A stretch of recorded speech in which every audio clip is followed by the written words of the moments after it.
Hello and namaste everyone.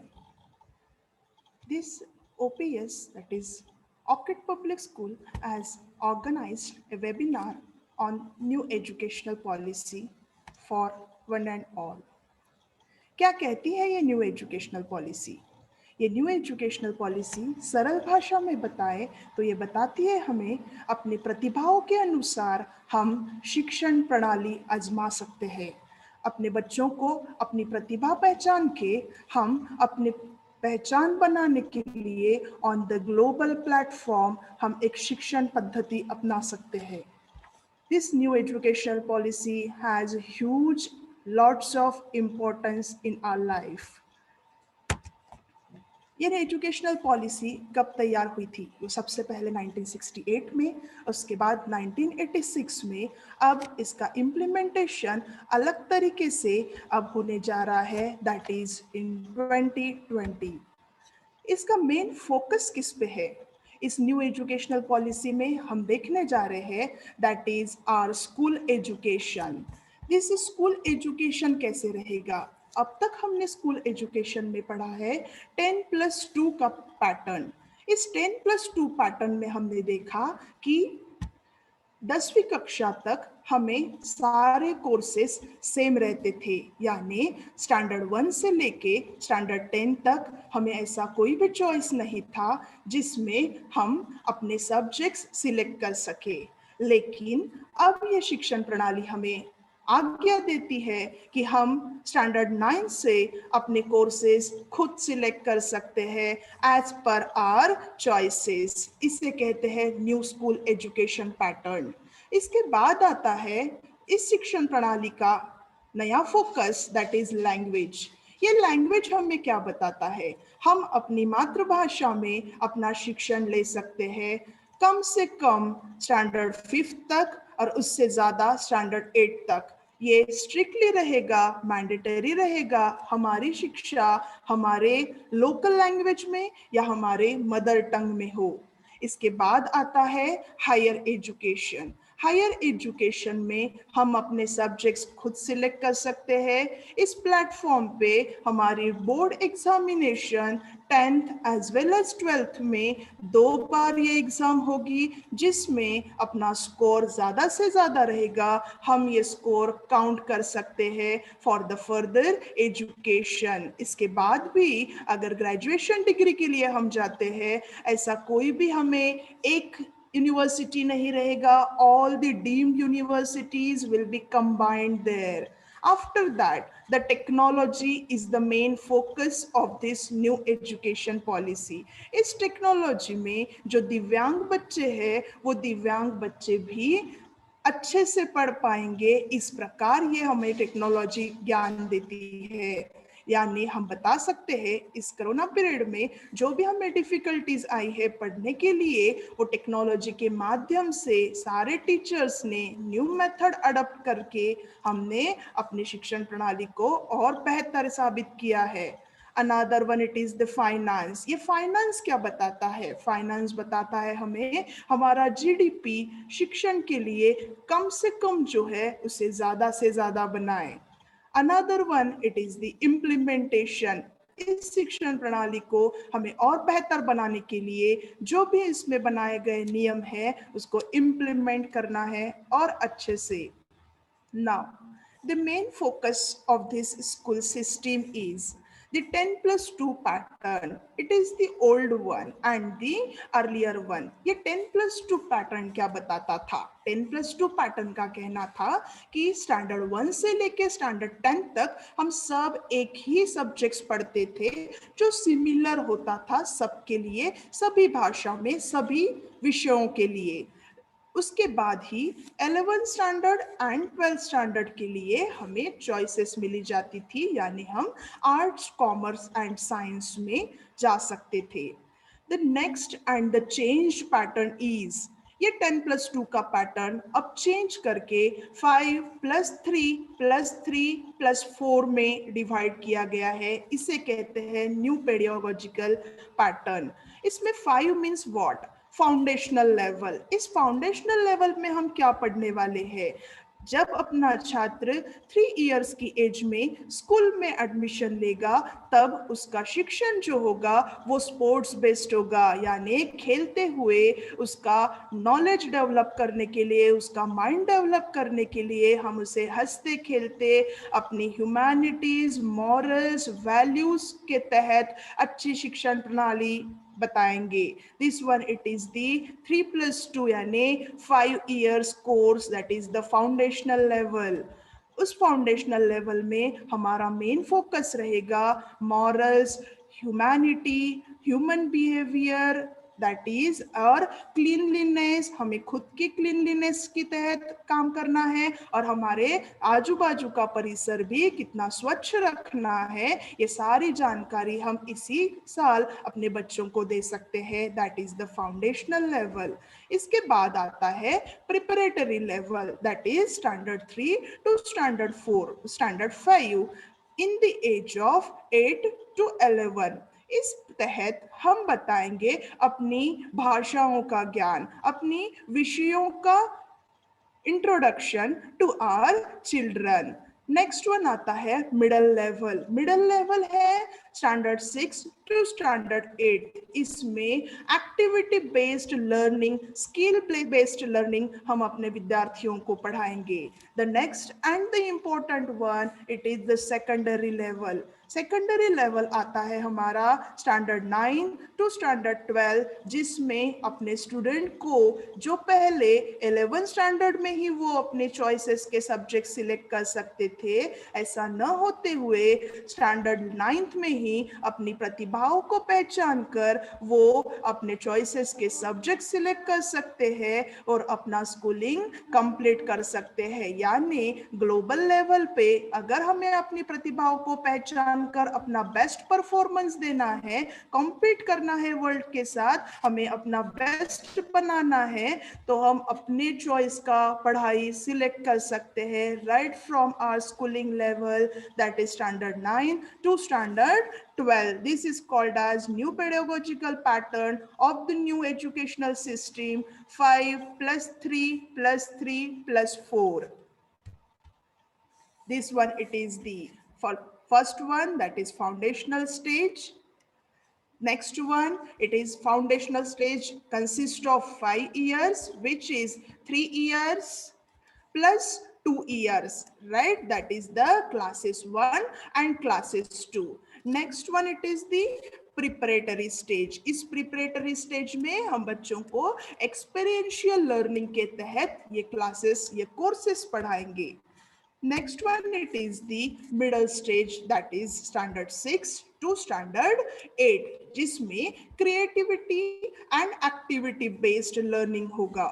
Secondary stage is of 4 years of classes 9 to 12, जिसमें skill based learning होगा as per the student's choice of subjects. Now, the important one is the boards. अब तक जैसे board pattern था वो same board pattern follow किया जाएगा, यानी ग्रेड 10 एंड ग्रेड 12 के लिए बोर्ड कंटिन्यू रहेगा, but they will be of low stake. इस लो स्टेक का मीनिंग क्या होता है? लो स्टेक हमें बताता है कि अब तक हमें परसेंट के हिसाब से एनालाइज किया जाता था, ना कि अपने कंसेप्चुअल बेस्ड नॉलेज के कारण, ना कि अपने स्किल बेस्ड लर्निंग के कारण। ठीक है, यानी सारे बच्चे एक ही पैरामीटर्स के तहत एनालाइज किए जाते थे, लेकिन अब ऐसा नहीं होगा। हर बच्चे का अपना चॉइसिंग क्राइटेरिया डिफरेंट रहेगा और इसीलिए उनका एनालिसिस भी डिफरेंट तरीके से होगा। This is the low stake. The focus will be on testing concepts and knowledge application। जो हमने अपनी पढ़ाई की है 10th and 12th में, वो हम पढ़ाई, वो हम नॉलेज कितना अप्लाई कर सकते हैं, this is the knowledge application. Students will be given a second chance at boards to improve their score. अब तक हमें लगता था अगर हमारी बोर्ड एग्जाम किसी कारणवश खराब होती है तो हमें सेकंड चांस नहीं मिलेगा, या वो सेकंड चांस एग्जाम के डायरेक्ट नेक्स्ट ईयर आएगा। लेकिन अब ऐसा न होते हुए, बच्चों का एक साल वेस्ट न करते हुए बोर्ड एग्जाम एग्जाम 2 बार होगी इन्हें ईयर, यानी ये स्कोर जो भी अच्छा स्कोर रहेगा वो स्कोर हम काउंट करेंगे for the further education. Then students will be able to choose many of the subjects and the level in which they take board exams. ये level क्या होगा? अगर मुझे लगता है मुझे अपना करियर म्यूजिक में करना है आगे चल के, तो जो मैथमेटिक्स एंड साइंस सब्जेक्ट्स है वो साइंस एंड मैथमेटिक्स सब्जेक्ट्स मैं लो लेवल के सिलेक्ट कर सकती हूँ, यानी इसमें 2 लेवल्स रहेगी हर एक सब्जेक्ट्स में, that is the advance level and the middle level. Right, means अगर मुझे सब्जेक्ट साइंस मिडल लेवल का चूज करना है तो मैं एडवांस लेवल न सिलेक्ट करते हुए, जो सपोज मुझे हार्ड जाती है, तो मैं मिडल लेवल सिलेक्ट करके अपना स्कूलिंग कंप्लीट कर सकती हूँ, बोर्ड एग्जाम कंप्लीट कर सकती हूँ. This is very beneficial for our students as per the point of view of their future decided by them. S. There will be no hard separation among curricular, extracurricular और co-curriculars. यानी एक हमें arts का subject लेना है तो हम दूसरा बायोलॉजी यानी साइंस का सब्जेक्ट भी पढ़ सकते हैं. अगर हमें साइंस के फिजिक्स और मैथमेटिक्स सब्जेक्ट पढ़ने हैं और हम केमिस्ट्री न लेते हुए इकोनॉमिक्स जैसे सब्जेक्ट्स भी चूज कर सकते हैं. That is very important benefit for all of us. Vocational subject, academic subjects, everything will be in one stream.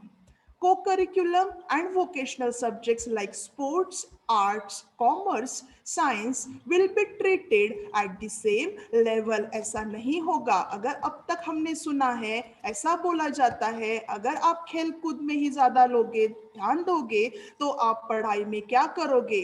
अब ऐसा नहीं होगा. आप sports as a subject with the equal weightage as that of the physics and chemistry आप अपने curriculum में select कर सकते हो. ये हमारे लिए बहुत बड़ा बेनिफिट है इस नई शिक्षण प्रणाली में.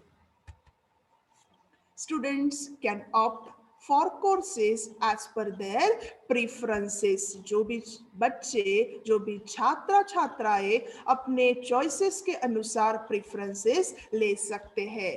The important one is reviews by peers and teachers. अब तक हमें पता था at the end of the exam हमारे टीचर्स के हाथ में ही हमारे सारे मार्क्स रहेंगे, लेकिन अब ऐसा न होते हुए अपने साथ में पढ़ने वाले हमारे फ्रेंड्स और peers also will analyze our scores. वो भी हमें स्कोर दे सकते हैं, यानी हमारा कौन सा सब्जेक्ट वीक है, कौन सा सब्जेक्ट हम प्रॉपरली कर सकते हैं, उसके अकॉर्डिंग उनका रिव्यू रहेगा.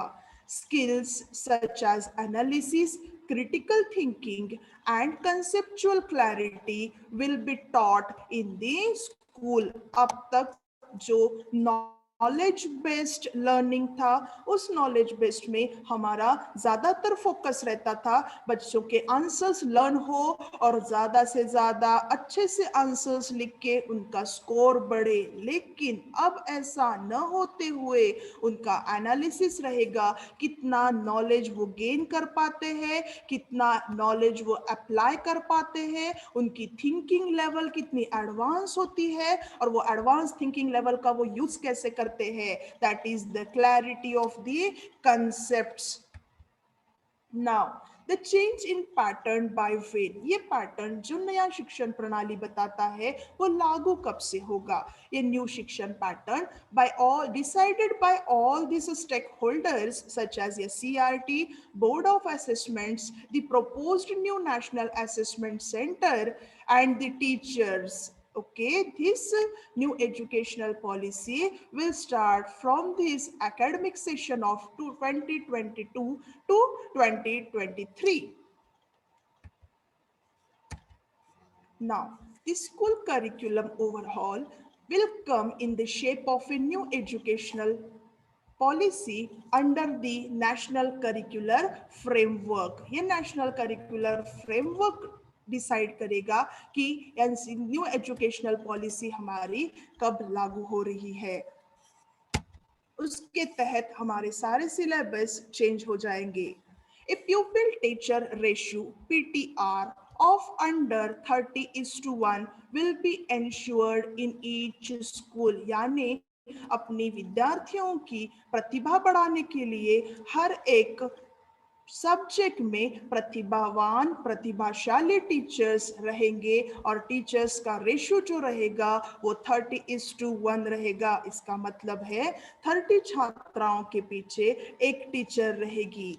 Increased focus on reading, writing, speaking, counting, arithmetic and mathematical thinking. यानी जो भी हम पढ़ रहे हैं उसको हमें अच्छे से लिखना है, बोलना है, अपना संवाद बढ़ाना है और अपनी जो भी आइडियाज है, जो भी नॉलेज है उसको शेयर करना है. यानी हमें साथ में ही अपनी कम्युनिकेशन स्किल पे भी फोकस करना है. A national repository of high quality resources will be made available on Diksha. ये दीक्षा एक ऐसा ऐप है जिसके तहत सारे टीचर्स को ट्रेनिंग दी जाएगी ताकि वो न्यू एजुकेशनल पॉलिसी में अपनी प्रतिभाओं को और बढ़ाए और उससे अपनी छात्राओं को ज़्यादा से ज़्यादा लाभ पहुंचाए.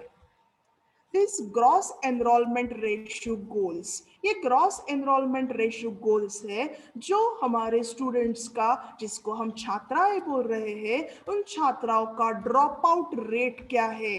ड्रॉप आउट रेट का मतलब होता है अगर एक डिस्ट्रिक्ट में 1000 स्टूडेंट्स है, 1000 बच्चे हैं एक साल में जो 3 इयर्स के हैं, उन 1000 बच्चों में से अगर सपोज ओनली 900 स्टूडेंट्स ही एडमिट हो पाते हैं स्कूलिंग के लिए, जो स्कूलिंग उनका फाउंडेशनल लेवल है, यानी इसका ग्रॉस एनरोलमेंट रेशियो हुआ 90%. अब इस 90% में से सेकेंडरी स्कूल में कितने बच्चे पहुंच पाते हैं. इस सेकेंडरी स्कूल में अगर ओनली 56.5% स्टूडेंट्स पहुंच पाते हैं, यानी इसमें से ज्यादा बच्चे ड्रॉप आउट हो रहे हैं, वो स्कूल में हायर एजुकेशन के लिए नहीं पहुंच पा रहे हैं. यानी किसी कारणवश, वो कारण इकोनॉमिकल हो सकता है, फिजिकल हो सकता है या उनकी क्षमताएं हो सकता है.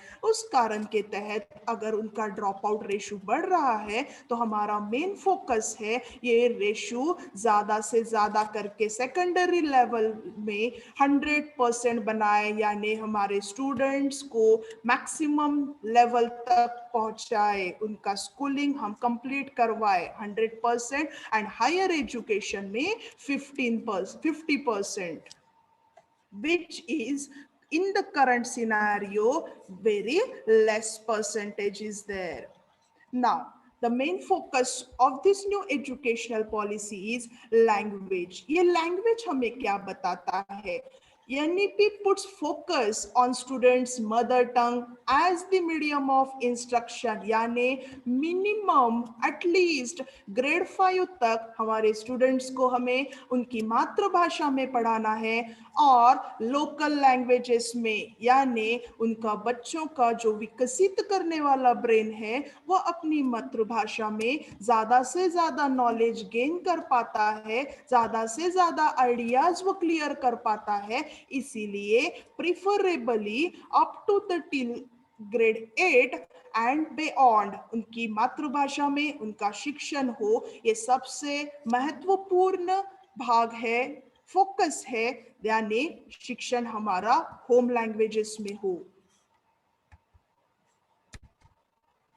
Research shows that children pick up languages extremely quickly between the ages of 2 and 8. 2 and 8 के बीच में स्टूडेंट्स की कॉग्निटिव स्किल्स यानी क्षमताएं बहुत शार्प रहती है. तब हम उनको जितनी भी भाषा पढ़ाते हैं वो बहुत अच्छे से उस भाषा का ज्ञान प्राप्त कर सकते हैं और अपनी प्रतिभाएं बढ़ा सकते हैं. इसी को कहते हैं multilingualism. yani cognitive benefits of our children, that is the young students, to absorb the new languages and exposed to different languages early on. The three language formula will continue. Language would be imposed on anyone. At least two of the three languages should be Indian. ये three language formula क्या कहता है कि ये सब पे न लागू होते हुए किसी पे भी इसका फोकस न रहते हुए हम इसको ऐसे भी कह सकते हैं कि किसी को भी इसका प्रेशराइज न रहते हुए at least two of the three languages should be Indian there. अगर मैं बताती हूँ आपको कि हमारी फर्स्ट लैंग्वेज हम हिंदी ले सकते हैं, इंग्लिश ले सकते हैं, तो तीसरी लैंग्वेज तमिल हो सकती है. ठीक है, इस प्रकार तीसरी लैंग्वेज आप अगर इंडियन न लेते हुए फ्रेंच भी लेते हो तो तीस लैंग्वेजेस में से एक लैंग्वेज आउट ऑफ इंडियन रहेगी, लेकिन at least two of the three languages should be Indian there. The NEP only recommends the mother tongue as medium of instruction and not make it compulsory. When the original NEP draft was released, ये क्या बताता है हमें, जब ये national educational policy का draft release हुआ था तब कंपल्सरी किया गया था कि Hindi as part of the three language formula, लेकिन उसको किसी स्टेट्स ने अपोज किया था, इसीलिए ये क्लॉज हटा दिया गया है और as per your choices you can select the three languages. College admission entrance ये क्या बताता है हमें, after our schooling up to standard 12th common entrance examination will be there for the graduation courses. वो कॉमन एंट्रेंस एग्जामिनेशन का score सारे universities को लागू होगा, लेकिन एनटीए जब ये common examination entrance examination conduct कर रही है तो इसका score across the country all universities will be followed. A common aptitude test as well as specialized common subject exam in the sciences, humanities, languages, arts and vocational subjects will be held at least twice every year. ये हमेशा हम बता रहे हैं कि आपकी maximum जो focused exams है जैसे कि बोर्ड एग्जाम और उसके बाद ये कॉमन एंट्रेंस एग्जाम, ये साल में 2 बार होगी, यानी आपका जो स्कोर बेटर आता है वो स्कोर हम काउंट कर सकते हैं. ये score all over the India same count होगा. हायर एजुकेशन, हायर एजुकेशन के लिए ये पॉलिसी बताती है ओवररीचिंग अम्ब्रेला बॉडी. इस ओवररीचिंग सिंगल बॉडी का मतलब ये कहता है हमें कि सारी deemed universities will be combined there, एक ही यूनिवर्सिटी रहेगी except medical and legal education. सारे हायर एजुकेशन के लिए, इंटायर हायर एजुकेशन के लिए अंडर वन अम्ब्रेला बॉडी यानी एक ही यूनिवर्सिटी रहेगी, लेकिन इसमें मेडिकल और legal education universities will be separated. Phasing out of affiliation of colleges in 15 years and a stage-wise mechanism is to be established for granting graded autonomy to college. यानी जैसे हमें पता हो है AICTE and UGC are the two different one, but आगे से ऐसा नहीं होगा, ये सारी चीजें मर्ज अप हो जाएगी. Reforms for high. Moving towards a higher educational system consisting of large multidisciplinary universities. Large multidisciplinary universities and colleges, इसका मतलब ये हमें बताता है कि अब तक जो आर्ट्स कॉलेज था उसमें साइंस के अगर कोर्सेस नहीं हैं और कोई कॉमर्स कॉलेज है जिसमें अगर साइंसेस के कोई कोर्सेस नहीं है, ऐसा नहीं होगा. मल्टी डिसिप्लिनरी यूनिवर्सिटीज के तहत एक कॉलेज में आर्ट्स, कॉमर्स, साइंस ऐसे सारे मल्टी डिसिप्लिन हम पढ़े जा सकते हैं. phasing out of all institutions offering single streams, and that all universities and colleges must aim to become multidisciplinary by 2040 2040 तक ये सारे colleges multidisciplinary courses provide करेंगे. At least one university in or near every district, हर एक district में एक ही university रहेगी. Across India that offer medium of instruction or programs, local or Indian languages or local languages पे ज़्यादा से ज़्यादा focus रहेगा as a medium of instruction. Moving towards faculty and institutional autonomy. Revamping curriculum pedagogy assessment ये हमें बताती है कि according to their students experiences students के सपोर्ट के लिए हम time to time assessment new educational policy के तहत अपने बच्चों के प्रतिभाओं को बढ़ाने के लिए उनके concept based knowledge based skill based पे करेंगे. रीअफर्मिंग the integrity of faculty and institutional leadership position through merit appointments and career progression based on teaching, research and service. ये नेशनल रिसर्च फाउंडेशन बताता है कि हमारी टीचर्स का ज़्यादा से ज़्यादा रिसर्च होना चाहिए for the outstanding peer reviewed research. 4 year courses. ये 4 ईयर कोर्सेस क्या देता है? Multiple exit option. इस मल्टीपल एग्जिट ऑप्शन का मतलब है कि अगर किसी कारणवश हम अपनी ग्रेजुएशन डिग्री कंप्लीट न कर पाते हैं, 1 साल में ही हमें अगर एग्जिट करना पड़ता है तो हमारा कोई भी साल वेस्ट नहीं होगा. यानी अगर हम 1 ईयर कंप्लीट करते हैं तो हमें उस कोर्स का सर्टिफिकेट मिलेगा. अगर उस कोर्स का ही हम 2 ईयर्स कंप्लीट करते हैं तो हमें इसका एडवांस डिप्लोमा दिया जाएगा. और सिमिलर कोर्स के हम 3 ईयर्स कंप्लीट करते हैं तो हमें बैचलर्स डिग्री ऑफर होगी. After that, if the same course is completed with 4 years, हमें बैचलर्स डिग्री विथ रिसर्च, अगर हम उसके रिसर्च पेपर्स सबमिट करते हैं, इस टाइप से हमारा कोई भी साल वेस्ट न होते हुए under graduation level will be of either 3 years और 4 years, जिसमें multiple entry and multiple exit option होगा. यानी हमारे ग्रेजुएशन में हमारा कोई भी साल वेस्ट नहीं होगा अगर किसी कारणवश हम अपनी डिग्री कंप्लीट ना कर पाते तो.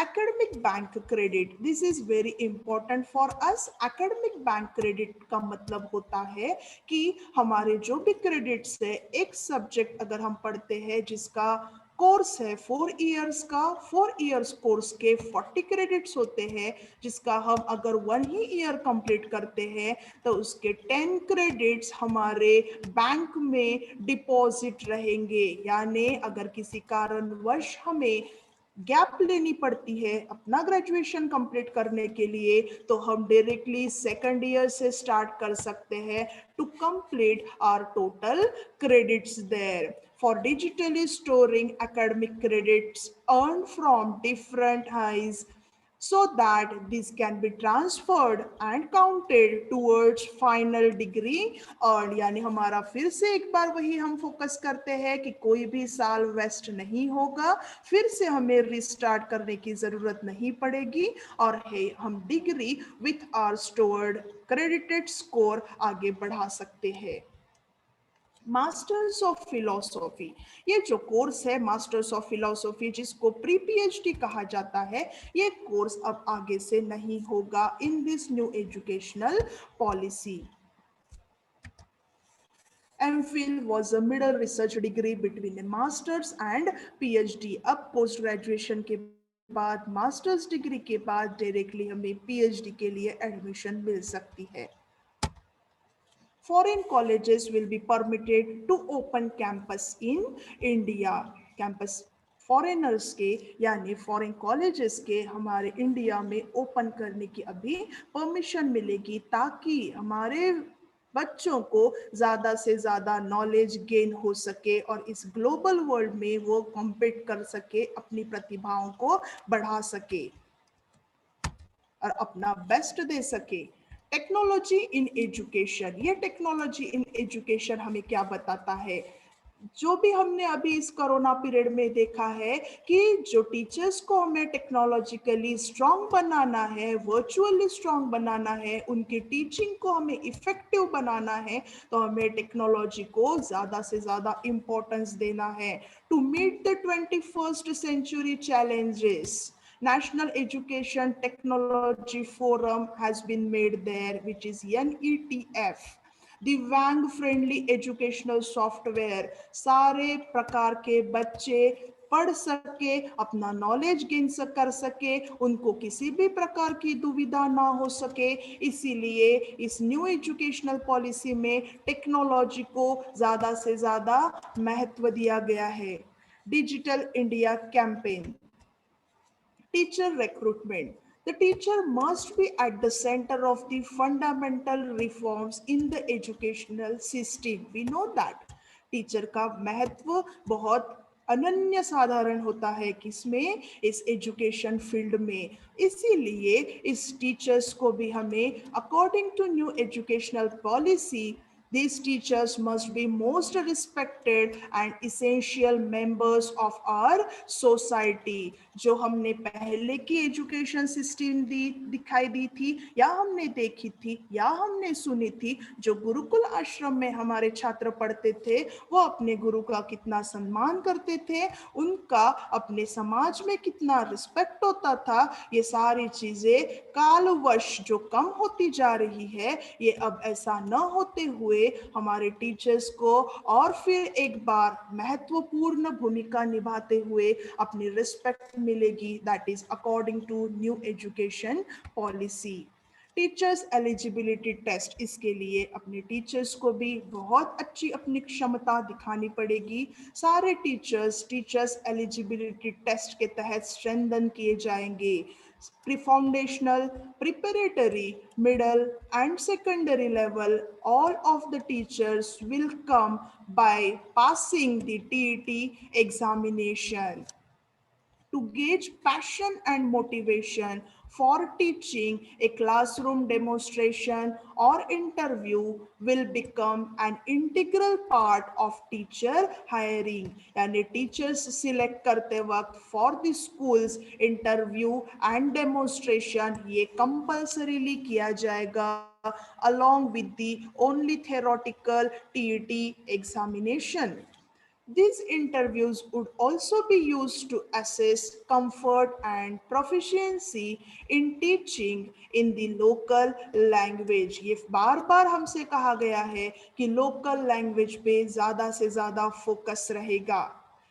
In private school, teachers in private school also must have qualified similarly through TET. यानी ऐसा नहीं रहेगा कि सिर्फ गवर्नमेंट स्कूल्स के लिए ये कंपलसरी हो जाएगा, टीटी एग्जाम देनी है, डेमोन्स्ट्रेशन एंड इंटरव्यू, बल्कि प्राइवेट स्कूल्स के लिए भी टीटी एग्जामिनेशन पास करते हुए भी टीचर्स का सिलेक्शन किया जाएगा along with the demonstration and interview. By 2030, the minimum degree qualification for teaching will be a 4-year integrated B.Ed. 4-year integrated B.Ed का मतलब है after graduation they complete their B.Ed degree, but if after 12th degree, if after 12th class, if they cover the 12th B.Ed degree, then the 4-year integrated B.Ed course they have to complete. Finance, इस finance का मतलब क्या है? जो हमारा GDP rate है, जो GDP rate 4.43% है, यानी अपने शिक्षण व्यवस्था पे खर्च किया जाने वाला पैसा, यानी वो बहुत कम है, 4.43%। हमारा टारगेट जो है नए शिक्षण प्रणाली के तहत वो है 6% ऑफ द जीडीपी, यानी एजुकेशन पे खर्च करने गया वाला फाइनेंस वो हमें increase करना है up to 6%. NEP only provides the broad direction and is not mandatory to follow, क्योंकि नेशनल एजुकेशन पॉलिसी ये सेंटर की तरफ से बनाई जाती है, लेकिन उसकी अथॉरिटी स्टेट्स को भी है, वो डिसाइड करेगी. Since education is a concurrent list subject, the reforms proposed can be implemented collaboratively by the center and the states. Thank you. I hope you all have liked this webinar organized by Orchid Public School, and it will be helpful for all of you to go or to understand the new educational policy 2020. Thank you once again.